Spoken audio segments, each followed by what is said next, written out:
প্রিয় খামারি ভাইয়েরা, কৃষি সাফল্য চ্যানেলের পক্ষ থেকে আপনাদেরকে জানাই আন্তরিক শুভেচ্ছা ও অভিনন্দন। দর্শক, আজ আমরা আপনাদেরকে দেখাবো কিভাবে দেশি মুরগির যত্ন এবং পরিচর্যা করতে হয়। দর্শক, আপনি যদি বাড়িতে নিজের চাহিদা মেটাতে চান এবং পারিবারিক চাহিদা মিটিয়ে কিছু অর্থ উপার্জন করতে চান, তাহলে কিন্তু দেশি মুরগি পালনটা আপনার জন্য খুবই লাভজনক। কী কারণে বলছি? দেশি মুরগি লালন পালন করতে গেলে আপনার তেমন কোনো হ্যাসেলের প্রয়োজন হবে না।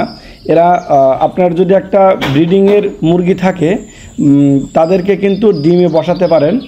10, 12 এবং 15টা ডিম দিয়ে বসানো যায়, এটা মুরগির সাইজ অনুযায়ী।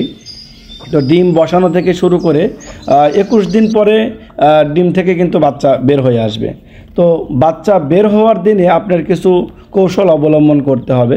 যেমন ওইখান থেকে বাচ্চাটা গ্রেডিং করতে হবে, যেমন বাচ্চাটা প্রতিবন্ধী কিনা বা সবগুলো বাচ্চা সুস্থ কিনা।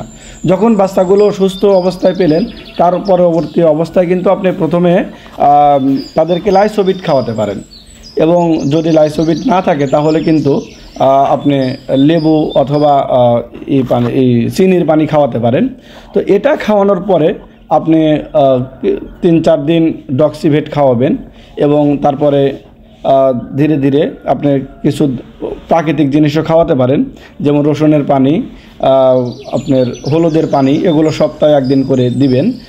তো দর্শক, এরপরে কিছুদিন আপনি আবদ্ধ অবস্থায় রাখতে হবে, কারণ বন্য প্রাণীর হাত থেকে রক্ষা করার জন্য কিছুদিন আবদ্ধ অবস্থায় রাখা লাগবে।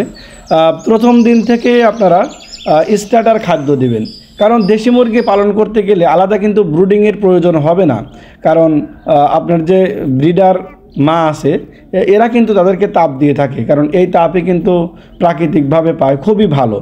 তো দর্শক, এটা পাওয়ার ফলে তাদের শারীরিক গ্রোথটা অনেক ভালো থাকে, এবং এরপর থেকে তারা কিন্তু মোটামুটি একটা পর্যায়ে যখন চলে আসবে তখন মাকে আলাদা করে দিতে পারেন, কোনো সমস্যা নেই।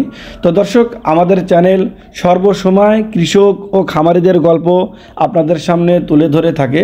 কৃষিভিত্তিক সকল আপডেট পেতে আমাদের চ্যানেলটি অবশ্যই সাবস্ক্রাইব করে রাখুন। ধন্যবাদ।